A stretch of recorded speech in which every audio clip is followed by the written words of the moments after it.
Hello, my dear friends. Welcome to English with Shamsar. I'm Shamsar talking to you. I want to talk about 3 tips for success in this video. ఈ వీడియోలో సక్సెస్కు 3 tips మీతో share చేసుకుంటాను. చెప్పే ముందు సక్సెస్కి definition ఏంటి sir అంటే, నా ఒపీనియన్ ప్రకారం success is always a continuous journey. సక్సెస్కి ఫుల్ స్టాప్ ఉండదు. మనం చాలా సినిమాల్లో కూడా డైలాగులు విన్నాము. Success is not a destination, it is a continuous process. Success యొక్క డెఫినిషన్ మన పర్సెప్షన్ బట్టి మారిపోతుంది. సో దాన్ని డిఫైన్ చేయడం కాదు మనం చేయాల్సింది. ఏం చేస్తే సక్సెస్ఫుల్ అవుతామో దానికోసం మనం మాట్లాడుకోవాలి. సుత్తి లేకుండా సూటిగా పాయింట్కి వచ్చేస్తాను. మీ అందరికీ చాలా ఇష్టమైన కేఎఫ్సి చికెన్ గురించి మాట్లాడతాను. ఇప్పుడు కేఎఫ్సి చికెన్ గురించి ఎందుకంటారా? KFC, K for knowledge. నేను నా లైఫ్లో చూసిన మోస్ట్ సక్సెస్ఫుల్ పీపుల్ అందరికీ కామన్గా ఉన్న పాయింట్ ఏంటని ఆలోచిస్తే నాలెడ్జ్. అంతే కదా, నాలెడ్జ్ కరెక్ట్గా లేకపోతే కరెక్ట్ డెసిషన్స్ తీసుకోము. కరెక్ట్ డెసిషన్స్ తీసుకోకపోతే సక్సెస్ ఎలా వస్తుంది?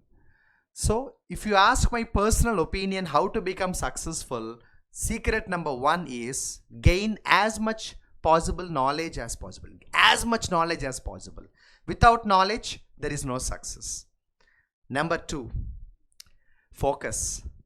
మీరు అబ్జర్వ్ చేయండి, నేను చెప్పాననే కాదు, మోస్ట్ సక్సెస్ఫుల్ పీపుల్ వాళ్ళ ప్రొఫెషన్స్లో ఎంత బిజీ ఉంటారో తెలుసా? వాళ్ళు వాళ్ళ పని తప్ప రెండో పని గురించి ఆలోచించరు. అసలు ఈ ప్రపంచం ఎటుపోతున్న వాళ్ళకి సంబంధం లేదు. వాళ్ళు వాళ్ళ పని చాలా బిజీగా ఉంటారు. ఫస్ట్ ఆఫ్ ఆల్ ఖాళీగా ఉండరు. రెండోది, వాళ్ళ కంప్లీట్ ఫోకస్ అంతా వాళ్ళు చేసే పని మీదే ఉంటుంది. వాళ్ళు దాని గురించే మాట్లాడతారు, దాని గురించి ఆలోచిస్తారు. So without focus there is no success. ఇక థర్డ్ వన్, కేఎఫ్సీలో థర్డ్ వన్ ఏంటి? సి కదా. నా ఒపీనియన్లో సి అంటే క్లారిటీ. పిచ్చ క్లారిటీ ఉండాలి. మనం చేసే పని ఎందుకు చేస్తున్నాము, దేనికోసం చేస్తున్నాము, అసలు మనకి ఏం కావాలి లైఫ్లో. షార్ట్ టర్మ్ క్లారిటీ ఏంటి, లాంగ్ టర్మ్ క్లారిటీ ఏంటి, షార్ట్ టర్మ్ గోల్ ఏంటి, లాంగ్ టర్మ్ గోల్ ఏంటి. రీసెంట్గా ఒక స్టూడెంట్ నాతో మాట్లాడితే ఏమన్నాడంటే, సార్ నేను ఈ ఎగ్జామ్కి ప్రిపేర్ అవుతున్నాను సార్, కానీ ఆ నోటిఫికేషన్ రావట్లేదు, సో నేను ఈ ఎగ్జామ్ రాయమంటారా అని నన్ను సజెషన్ అడిగాడు. నేను అతనికి అదే చెప్పాను, first of all where is your clarity. ఇలా అంటున్నానని కాదు, మీరు ఫీల్ అవ్వకండి. చాలామంది నేను అబ్జర్వ్ చేసిన యంగ్స్టర్స్లో కొంచెం క్లారిటీ ఎక్కడో మిస్ అయిందని నాకు అనిపించింది.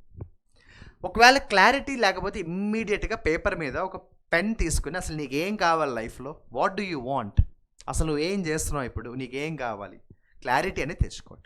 ఎందుకంటే మనం చేసే పనిలో మనకి క్లారిటీ లేకపోతే పని కరెక్ట్గా ఉంటుందా? ఉండదు. మీకు అర్థమయ్యేలా చెప్తాను. ఒక సినిమా డైరెక్టరు అతను షూటింగ్కి వెళ్ళేటప్పుడు, అంటే సెట్స్కి వెళ్ళేటప్పుడు అతను ఎలాంటి సీన్స్ చేయాలో, డైలాగులు ఏది రాయాలో ముందే క్లారిటీ లేకుండా డైరెక్ట్గా షూటింగ్ వెళ్ళిపోతే సీన్ సరిగ్గా వస్తుందా? రాదు కదా. అలాంటిది మరి మనమే క్లారిటీ లేకుండా ఎలా? So if you ask my suggestions, I can give you 3 suggestions అమ్మా. 3 tips for success. Tip number 1, కేఎఫ్సీలో కే వచ్చి ఎక్స్ట్రీమ్ లెవెల్ ఆఫ్ నాలెడ్జ్. మీరు బుక్స్ బాగా చదవండి, న్యూస్ పేపర్ రీడింగ్ బాగా చేయండి, చాలామంది సక్సెస్ఫుల్ పీపుల్తో మాట్లాడుతూ ఉండండి, ఇంటరాక్షన్స్ చేసుకుంటూ ఉండండి.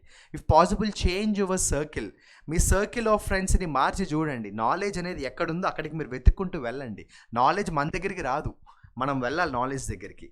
ఓకే. ఇక కేఎఫ్సీలో రెండోది ఫోకస్. మనం చేసే పని మీద మాత్రమే ఫోకస్ పెట్టండి, ఇంకా దేని గురించి పట్టించుకోకండి. ఇక మూడోది ఎక్స్ట్రీమ్ లెవెల్ ఆఫ్ క్లారిటీ అయితే తెచ్చుకోండి. This is what I believe in and this is what even I try in my life. I always try to gain as much knowledge as possible. I only try to focus on what my goal is.